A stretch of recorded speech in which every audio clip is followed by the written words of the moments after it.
Hello my YouTube family, ಹೇಗಿದ್ದೀರಾ ಎಲ್ಲರೂ? I hope ಎಲ್ಲರೂ ಚೆನ್ನಾಗಿದ್ದೀರಾ. ಅದೇ ರೀತಿ ನಿಮ್ಮ ಲೈಫ್ನಲ್ಲಿ ಪಾಸಿಟಿವ್ ಆಗಿ ಥಿಂಕ್ ಮಾಡ್ತಾ ಇದ್ದೀರಾ ಅಂತ ಅಂದ್ಕೊಂಡಿದ್ದೀನಿ. ಇವತ್ತಿನ ರೀಡಿಂಗಲ್ಲಿ ಸೋ ಬ್ಯೂಟಿಫುಲ್ ಆಗಿರುವಂತಹ ಯಾವ ಎನರ್ಜಿ ಇದೆ ಅಂತ ನೋಡೋಣ. ಮೊದಲು ಕಾಮಾಗಿ ಕೂತ್ಕೊಳ್ಳಿ, ನಿಮ್ಮ ಮೈಂಡ್ ಮತ್ತು ಮನಸ್ಸನ್ನು ರಿಲ್ಯಾಕ್ಸ್ ಮಾಡ್ಕೊಳ್ಳಿ. ಈಗ ನಿಮ್ಮ ಪರ್ಸನ್ ಹೆಸರನ್ನು ಮನಸ್ಸಾರೆ 3 ಬಾರಿ ನೆನೆಸ್ಕೊಳ್ಳಿ. ನಿಮ್ಮ ಪರ್ಸನ್ ಫೇಸನ್ನು ಇಮ್ಯಾಜಿನ್ ಮಾಡ್ಕೊಳ್ಳಿ. ಅವರು ಮತ್ತು ನೀವು ಒಟ್ಟಿಗೆ ಕಳೆದಿರುವ ಬ್ಯೂಟಿಫುಲ್ ಮೆಮೊರೀಸ್ನ ನೆನಪು ಮಾಡ್ಕೊಳ್ಳಿ. ಅದಕ್ಕೂ ಮೊದಲು ಈ ರೀಡಿಂಗ್ ನಿಮ್ಮವರೆಗೂ ತಲುಪಿದೆ ಅಂದರೆ ಯು ಆರ್ ಸೋ ಬ್ಲೆಸ್ಡ್. ಯೂನಿವರ್ಸ್ಗೆ ಗ್ರ್ಯಾಟಿಟ್ಯೂಡ್ ಹೇಳಿ, ಥ್ಯಾಂಕ್ ಯು ಯೂನಿವರ್ಸ್ ಅಂತ ಹೇಳಿ ಎನರ್ಜಿಯನ್ನು ಫೀಲ್ ಮಾಡಿ. ನಿಮ್ಮ ಪರ್ಸನ್ ಎನರ್ಜಿಯನ್ನು ಫೀಲ್ ಮಾಡಿ. ಬ್ಯೂಟಿಫುಲ್ ಆಗಿರುವ ಎನರ್ಜಿ ಬಂದಾಗ ಅದನ್ನು ರಿಸೀವ್ ಮಾಡ್ಕೊಳ್ಳಿ. ಇದು ಜನರಲ್ ರೀಡಿಂಗ್ ಆಗಿರುತ್ತೆ. ಜನರಲ್ ರೀತಿಯಲ್ಲೇ ನೀವು ಇದನ್ನು ಜಡ್ಜ್ ಮಾಡಬೇಕಾಗುತ್ತೆ.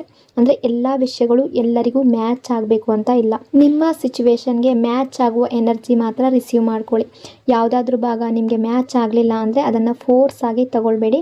ಸಿಂಪಲ್ ಆಗಿ ಅಲ್ಲೇ ಸ್ಕಿಪ್ ಮಾಡಿ. ಸೊ ಈ ಕ್ಷಣದ ಪ್ರೆಸೆಂಟ್ ಎನರ್ಜಿ ಯಾವ ರೀತಿ ಇದೆ, ನಿಮ್ಮ ಪರ್ಸನ್ ಮನಸ್ಸಿನಲ್ಲಿ ಏನು ನಡೀತಾ ಇದೆ, ನಿಮ್ಮಿಬ್ಬರ ನಡುವೆ ಯಾವ ರೀತಿಯ ಎಮೋಷನ್ಸ್ ಅಥವಾ ವೈಬ್ಸ್ ನಡೀತಾ ಇದೆ ಅನ್ನೋದನ್ನು ತಿಳಿಸುವ ಒಂದು ಸಣ್ಣ ಪ್ರಯತ್ನ ಅಷ್ಟೇ.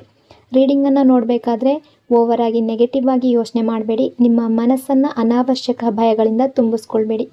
ಯಾವುದೇ ರಿಲೇಷನ್ಶಿಪ್ಪಲ್ಲಿ ಪಾಸಿಟಿವ್ ಎನರ್ಜಿ ಅನ್ನೋದು ತುಂಬ ಇಂಪಾರ್ಟೆಂಟ್. ರೀಡಿಂಗನ್ನು ನೋಡಬೇಕಾದ್ರೆ ವಿಡಿಯೋನ ಲೈಕ್ ಮಾಡ್ಕೊಳ್ಳಿ. ಅದೇ ರೀತಿ ಚಾನಲ್ನ ಸಬ್ಸ್ಕ್ರೈಬ್ ಮಾಡಿಕೊಂಡು ಕನೆಕ್ಟ್ ಆಗಿ. ಮೊದಲಿಗೆ ಯಾವ ಎನರ್ಜಿ ಇದೆ ಅಂತ ನೋಡೋದಾದರೆ ರಿಯಲೈಸೇಷನ್, ಮಿಸ್ಟೇಕ್ ಎನರ್ಜಿ ಇದೆ, ಲೋನ್ಲಿನೆಸ್ ಎನರ್ಜಿ ಇದೆ. ಇಲ್ಲಿ ಮೊದಲಿಗೆ ಅವರ ತಪ್ಪಿನ ಅರಿವು, ಆ ಎನರ್ಜಿ ಇದೆ. ನಿಮ್ಮ ಪರ್ಸನ್ ಈಗ ನಿಧಾನವಾಗಿ ಅರ್ಥ ಮಾಡ್ಕೊಳ್ತಾ ಇದ್ದಾರೆ, ನಾನು ದೊಡ್ಡ ತಪ್ಪು ಮಾಡಿದೆ ಅನ್ನೋದು. ಅವ್ರು ನಿಮಗೆ ಅಷ್ಟು ಡೀಪಾಗಿ ನಿಮ್ಮನ್ನು ಅರ್ಥ ಮಾಡಿಕೊಳ್ಳೇ ಇಲ್ಲ. ಮೊದಲು ನಿಮ್ಮ ಪ್ರೀತಿ, ನಿಮ್ಮ ಕೇರ್, ನಿಮ್ಮ ಕಾಳಜಿ, ನಿಮ್ಮ ಜೊತೆ ಇದ್ದ ಆ ಪೀಸ್, ಇದೆಲ್ಲದರ ಬೆಲೆ ಈಗ ಅವ್ರಿಗೆ ಗೊತ್ತಾಗ್ತಾ ಇದೆ. ಈವ್ನಿಂಗ್ ಎನರ್ಜಿಯ ಪ್ರಕಾರ ಮೊದಲು ಅವರು ದೂರ ಹೋಗೋದು ಸರಿ ಅಂತ ಅನಿಸಿರ್ಬೋದು. ದೂರ ಆದರೂ ಕೂಡ ನಾನು ಹ್ಯಾಂಡಲ್ ಮಾಡ್ತೀನಿ ಅನ್ನೋ ಈಗೋ ಎನರ್ಜಿಯಲ್ಲಿರ್ಬೋದು. ಆದರೆ ಈಗ ಸಿಚುವೇಶನ್ ಸಂಪೂರ್ಣವಾಗಿ ಬೇರೆ ಆಗಿದೆ. ಈಗ ಅವರು ಮನಸ್ಸಿನ ಒಳಗಡೆ ತುಂಬ ಒಂಟಿಯಾಗಿದ್ದಾರೆ, ಲೋನ್ಲಿನೆಸ್ ಫೀಲ್ ಮಾಡ್ತಾ ಇದ್ದಾರೆ. ಜನರ ನಡುವೆ ಇದ್ದರೂ ಕೂಡ ಮನಸ್ಸಿಗೆ ಖಾಲಿತನ. ಯಾರ ಜೊತೆ ಮಾತಾಡಿದ್ರೂ ಆ ಹ್ಯಾಪಿನೆಸ್ ಅನ್ನೋದು ಸಿಗ್ತಾ ಇಲ್ಲ. ಯಾವುದೋ ಒಂದು ಅವರ ಲೈಫ್ನಿಂದ ಲೋನ್ಲಿನೆಸ್ ಫೀಲ್ ಆಗ್ತಾ ಇದೆ. ಏನೋ ಒಂದು ಇಲ್ಲದ ರೀತಿ ಅವರು ಫೀಲ್ ಮಾಡ್ತಾ ಇದ್ದಾರೆ. ನಿಮ್ಮಿಂದ ದೂರ ಹೋಗುವ ದಾರಿ ಆಯ್ಕೆ ಮಾಡಿಕೊಂಡವರು ಈಗ ಅದೇ ದಾರಿಯಲ್ಲಿ ನಡ್ಕೊಳ್ಳೋದವ್ರಿಗೆ ಒಂದು ರೀತಿಯ ಶಿಕ್ಷೆ ಆಗಿಬಿಟ್ಟಿದೆ. ಹೆಜ್ಜೆ ಹೆಜ್ಜೆಗೂ ಟಯರ್ಡ್ ಆಗ್ತಾ ಇದ್ದಾರೆ. ಮನಸ್ಸು ಹೇಳ್ತಾ ಇದ್ದಾರೆ ಮತ್ತೆ ಹಿಂತಿರುಗಿ ಹೋಗು. ಆದರೆ ಈಗೋ, ಭಯ, ಗೊಂದಲ, ಕನ್ಫ್ಯೂಷನ್ ಇವೆಲ್ಲ ಅವರನ್ನು ಸ್ಟಕ್ ಮಾಡ್ತಾ ಇದೆ. Soulmate connection energy, emotional pull energy, missing you energy ಇದೆ. ಡೀಪ್ ಸೋಲ್ ಕನೆಕ್ಷನ್ ಎನರ್ಜಿ, ನಿಮ್ಮಿಬ್ಬರ ಮಧ್ಯೆ ಇದ್ದ ಆ ಕನೆಕ್ಷನ್ ಅದನ್ನು ಅವರು ಇನ್ನೂ ಮರ್ತಿಲ್ಲ. ನೀವು ಅವರ ಲೈಫ್ನಲ್ಲಿ ಇದ್ದಾಗ ಅವರ ಲೈಫ್ಗೆ ಒಂದು ಸ್ಪಾರ್ಕ್ ಇತ್ತು, ಅವರ ಲೈಫ್ನಲ್ಲಿ ಒಂದು ಖುಷಿ ಇತ್ತು, ಹ್ಯಾಪಿನೆಸ್ ಇತ್ತು, ಸೊ ಎಕ್ಸೈಟ್ಮೆಂಟ್ ಇತ್ತು. ನೀವು ಅವರ ಜೀವನದ ಒಂದು ಕಲರ್ ಆಗಿದ್ರಿ ಅನ್ನೋದು ಅವ್ರು ಅಂದ್ಕೊಳ್ತಾ ಇದ್ರು. ನಿಮ್ಮ ಜೊತೆ ಮಾತಾಡೋದು, ನಿಮ್ಮ ಜೊತೆ ಕಾಲ ಕಳೆಯೋದು, ಟೈಮ್ ಸ್ಪೆಂಡ್ ಮಾಡೋದು, ನಿಮ್ಮ ಕಾಳಜಿ, ನಿಮ್ಮ ಕೇರ್ ಇವೆಲ್ಲ ಈಗ ಅವರಿಗೆ ತುಂಬ ಮಿಸ್ ಆಗ್ತಾ ಇದೆ. ಅವರು ಎಷ್ಟೇ ಮೂವ್ ಆನ್ ಆಗಬೇಕು ಅಂತ ಯೋಚನೆ ಮಾಡಿದ್ರೂ ಕೂಡ ಹೃದಯ ಇನ್ನೂ ನಿಮ್ಮಲ್ಲೇ ಇದೆ. ಅವರ ಮನಸ್ಸು ಹೇಳ್ತಾ ಇದೆ ಅವ್ರ ಜೊತೆ ಇದ್ದ ಫೀಲಿಂಗ್ ಬೇರೆ ಯಾರ ಜೊತೆಯೂ ಸಿಗಲ್ಲ. ಬಹುಶಃ ಬೇರೆ ಜನರ ಜೊತೆ ಮಾತನಾಡುವ ಪ್ರಯತ್ನ ಮಾಡಿರ್ಬೋದು, ಹೊರಗಡೆ ಕ್ಲೋಸ್ ಆಗೋದಕ್ಕೆ ಟ್ರೈ ಮಾಡಿರಬಹುದು, ಫ್ರೆಂಡ್ಸ್ಗಳ ಜೊತೆ ಟೈಮ್ ಸ್ಪೆಂಡ್ ಮಾಡಿದ್ದಾರೆ. ಆದರೆ ಆ ಕನೆಕ್ಷನ್, ಆ ಬಾಂಡಿಂಗ್, ಆ ಒಂದು ಕ್ಲೋಸ್ನೆಸ್ ಅನ್ನೋದು ಎಲ್ಲೂ ಸಿಕ್ಕಿಲ್ಲ. ಅವರ ಹೃದಯ ಈಗ ಯಾರನ್ನು ಸ್ವೀಕಾರ ಮಾಡೋದಕ್ಕೆ ರೆಡಿ ಇಲ್ಲ. ಯಾಕೆಂದರೆ ಆ ಜಾಗ ಇನ್ನೂ ನಿಮ್ಮದೇ ಅನ್ನುವ energy. Open heart blocked energy ಇದೆ. ಫಿಯರ್ ಎನರ್ಜಿ, ಫೀಲಿಂಗಿಂದ ಎಸ್ಕೇಪ್ ಆಗ್ತಾ ಇರುವಂತಹ energy. Emotional suppression energy, feelings ಇದೆ ಆದರೆ ಹೇಳೋ ಧೈರ್ಯ ಇಲ್ಲ ಅನ್ನೋ ಎನರ್ಜಿ. ನಿಮ್ಮ ಪರ್ಸನ್ ಮನಸ್ಸಿನ ಒಳಗಡೆ ತುಂಬ ಟಯರ್ಡ್ ಆಗ್ತಾ ಇದ್ದಾರೆ, ನಿಮ್ಮನ್ನು ಮಿಸ್ ಮಾಡ್ತಾ ಇದ್ದಾರೆ, ನಿಮ್ಮ ಜೊತೆ ಮಾತಾಡಬೇಕು ಅಂತ ಅನ್ನಿಸ್ತಾ ಇದೆ, ನಿಮ್ಮ ಧ್ವನಿ ಕೇಳಬೇಕು ಅನ್ನಿಸ್ತಾ ಇದೆ. ಆದರೆ ಅವರ ಹೃದಯ ಇನ್ನೂ ಕೂಡ ಫೀಲ್ ಮಾಡ್ತಾ ಇದೆ, ಕಂಫರ್ಟಬಲ್ ಆಗಿಲ್ಲ. ಯಾಕೆಂದರೆ ಅವರಿಗೆ ಭಯ, ನಾನು ಮತ್ತೆ ಈ ರಿಲೇಷನ್ಶಿಪ್ಪಲ್ಲಿ ಬಂದರೆ ಅವ್ರು ನನ್ನನ್ನು ಒಪ್ಕೊಳ್ತಾರಾ, ಕ್ಷಮಿಸ್ತಾರಾ, ನನ್ನ ಬಗ್ಗೆ ಏನು ಯೋಚಿಸ್ತಾರೆ, ಈ ಪ್ರಶ್ನೆಗಳಲ್ಲೇ ಸ್ಟಕ್ ಆಗಿದ್ದಾರೆ. ಅವರದೇ ಮನಸ್ಸು ಅವರಿಗೆ ಒಂದು ಸ್ಟಕ್ಕನ್ನು ತಂದುಕೊಡ್ತಾ ಇದೆ. ನೆಗೆಟಿವ್ ಯೋಚನೆಗಳಲ್ಲಿ ತುಂಬ ಸಿಕ್ಕಾಕೊಂಡಿದ್ದಾರೆ. ನಿಮ್ಮಿಂದ ದೂರ ಹೋಗ್ತಾ ಹೋಗ್ತಾ ಈಗ ಅವರ ಫೀಲಿಂಗ್ಸಿಂದಲೂ ಕೂಡ ಅವರು ಓಡ್ತಾ ಇದ್ದಾರೆ. ಅವರು ನಿಮ್ಮನ್ನು ದ್ವೇಷ ಮಾಡ್ತಾ ಇಲ್ಲ. ನಿಜವಾಗ್ಲೂ ನೋಡಿದ್ರೆ ಅವರನ್ನೇ ಅವರಿಗೆ ಒಪ್ಕೊಳ್ಳೋದಕ್ಕೆ ಆಗ್ತಾ ಇಲ್ಲ. ಇಲ್ಲಿ ಕೆಲವರ ರಿಲೇಷನ್ಶಿಪ್ಪಲ್ಲಿ ನೋ ಕಾಂಟ್ಯಾಕ್ಟ್ ಎನರ್ಜಿ, ಪೇಯ್ನ್, ಕರ್ಮ energy, regret, emotional drain energy, ಕರ್ಮ ಫೀಲಿಂಗ್ ಎನರ್ಜಿ ಇದೆ. ನೋ ಕಾಂಟ್ಯಾಕ್ಟ್ ಸಿಚುವೇಶನ್ ನಿಮ್ಮ ಪರ್ಸನ್ಗೆ ತುಂಬ ಹೆವಿ ಆಗಿದೆ.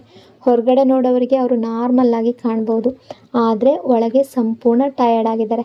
ಅವರಿಗೆ ಫೀಲ್ ಮಾಡ್ತಾ ಇದ್ದಾರೆ, ನನ್ನ ಲೈಫ್ನಲ್ಲಿ ಒಬ್ಬ ಒಳ್ಳೆಯ ವ್ಯಕ್ತಿಯನ್ನು ನಾನು ಕಳ್ಕೊಂಡೆ. ಅಂದರೆ ನಿಮ್ಮ ಪ್ರೀತಿಯನ್ನು ಲೈಟಾಗಿ ತಗೊಂಡಿದ್ದು ಈಗ ಅವರಿಗೆ ದೊಡ್ಡ ಶಿಕ್ಷೆ ರೀತಿಯಾಗಿದೆ. ಜೀವನ ಈಗ ಅವರಿಗೆ ಕೇವಲ ರೆಸ್ಪಾನ್ಸಿಬಿಲಿಟೀಸ್, ಒತ್ತಡ, ಮಾನಸಿಕ ದಣಿವು ಅನ್ನೋ ಹಾಗಿದೆ. ಖುಷಿ ಅನ್ನೋದು ಇಲ್ಲ, ಎಮೋಷ್ನಲ್ ಸ್ಯಾಟಿಸ್ಫ್ಯಾಕ್ಷನ್ ಅನ್ನೋದು ಇಲ್ಲ. ನಿಮ್ಮ ಜೊತೆ ಇದ್ದಾಗ ಮಾತ್ರ ಅವರಿಗೆ ಕಂಪ್ಲೀಟ್ ಅನ್ನೋ ಫೀಲಿಂಗ್ ಇತ್ತು. ನಿಮ್ಮಿಂದ ದೂರ ಹೋದ್ಮೇಲೆ ಅವರು ಮನಸ್ಸಿನ ಒಳಗಡೆ ಖಾಲಿಯಾಗಿದ್ದಾರೆ. ಕೆಲವರಿಗೆ, ಎಲ್ಲರ ಲೈಫ್ನಲ್ಲಿ ಅಲ್ಲ, ಕೆಲವರಿಗೆ ಥರ್ಡ್ ಪಾರ್ಟಿ ಸಿಚುವೇಶನ್ ಕೂಡ ಇರ್ಬೋದು. ಅಂದರೆ ಥರ್ಡ್ ಪಾರ್ಟಿ ಅದು ಫ್ಯಾಮಿಲಿ ಆಗಿರ್ಬೋದು, ಸಿಚುವೇಶನ್ ಆಗಿರ್ಬೋದು, ಅಥವಾ ಕೆರಿಯರ್ ವಿಷಯ ಆಗಿರಬಹುದು. ಸೊ ಅಂದರೆ ಯಾರ ಬಳಿಗೆ ಹೋದರೂ, ಎಲ್ಲೇ ಹೋದರೂ ಕೂಡ ಅಲ್ಲಿಯೂ ಅವರಿಗೆ ಹ್ಯಾಪಿನೆಸ್ ಅನ್ನೋದು ಸಿಗ್ತಾ ಇಲ್ಲ. ನಿಮ್ಮ ಬಗ್ಗೆ ಅವರು ಈಗ ಹೇಗೆ ನೋಡ್ತಾ ಇದ್ದಾರೆ ಅಂದರೆ, ನಿಮ್ಮ ಎನರ್ಜಿ ಚೇಂಜ್ ಆಗಿದೆ, ಪ್ರಾಕ್ಟಿಕಲ್ ಎನರ್ಜಿ ಇದೆ ನಿಮ್ಮಲ್ಲಿ, ಸ್ಟ್ರಾಂಗ್ ಪರ್ಸ್ನಾಲಿಟಿಯಾಗಿ ಕಾಣ್ತಾ ಇದ್ದೀರಾ, ಸೆಲ್ಫ್ ರೆಸ್ಪೆಕ್ಟನ್ನು ತಗೊಂಡಿದ್ದೀರಾ ನೀವು ಅನ್ನೋ ರೀತಿ. ಅಂದರೆ ತುಂಬ ಸೆಲ್ಫ್ ರೆಸ್ಪೆಕ್ಟ್ ಬಗ್ಗೆ ತುಂಬ ಪ್ರಾಮುಖ್ಯತೆ ಕೊಡ್ತಾ ಇದ್ದೀರಾ ನೀವು ಅನ್ನೋ ರೀತಿ ಇವರು ಥಿಂಕ್ ಮಾಡ್ತಾ ಇದ್ದಾರೆ. ನಿಮ್ಮ ಪರ್ಸನ್ ಈಗ ನಿಮ್ಮನ್ನು ಒಂದು ಬದಲಾಗಿರುವ ವ್ಯಕ್ತಿಯಾಗಿ ನೋಡ್ತಾ ಇದ್ದಾರೆ.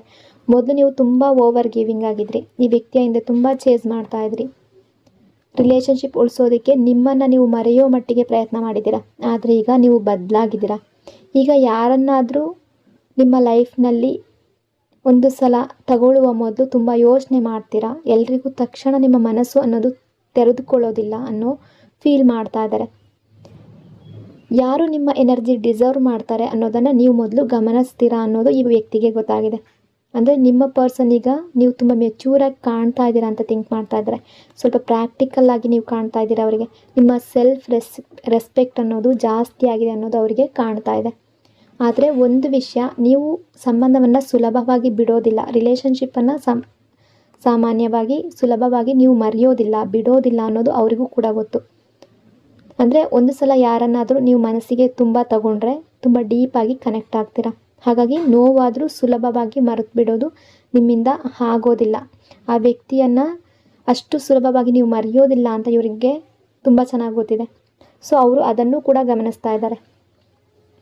ನಿಮ್ಮ ಪರ್ಸನ್ ಈ ಟೈಮ್ನಲ್ಲಿ ತುಂಬ ರೆಸ್ಟ್ಲೆಸ್ ಎನರ್ಜಿಯಲ್ಲಿದ್ದಾರೆ. ಹೊರಗಡೆ ಸ್ಟ್ರಾಂಗ್ ಆಗಿ ಇರಬಹುದು, ಇವರು ಮನಸ್ಸಿನ ಒಳಗಡೆ ತುಂಬ ದುರ್ಬಲರಾಗಿದ್ದಾರೆ. ನಿಮ್ಮ ಪ್ರೀತಿ ಅವರ ಲೈಫ್ನಲ್ಲಿ ಎಷ್ಟು ಮುಖ್ಯ ಆಗಿತ್ತು ಅನ್ನೋದನ್ನು ಈಗ ಅವರು ನಿಜವಾಗ್ಲೂ ಅರ್ಥ ಮಾಡ್ಕೊಳ್ತಾ ಇದ್ದಾರೆ.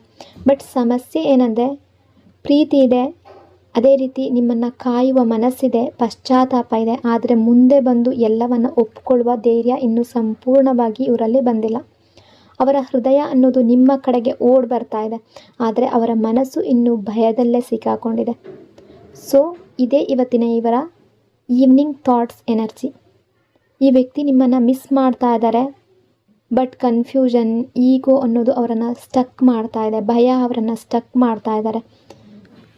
ಅವರು ನಿಮ್ಮ ಕಡೆಗೆ ಬರಬೇಕು ಅಂತ ಅಂದ್ಕೊಳ್ತಾ ಇದ್ದಾರೆ, ಬಟ್ ಏನು ಮಾಡಬೇಕು ಏನು ಮಾಡಬಾರ್ದು ಅನ್ನೋದು ಅವ್ರಿಗೆ ಗೊತ್ತಾಗ್ತಾ ಇಲ್ಲ. ಸೊ ಈ ರೀಡಿಂಗ್ ನಿಮಗೆ ಇಷ್ಟ ಆಗಿದೆ ಅಂದ್ಕೊಂಡಿದ್ದೀನಿ.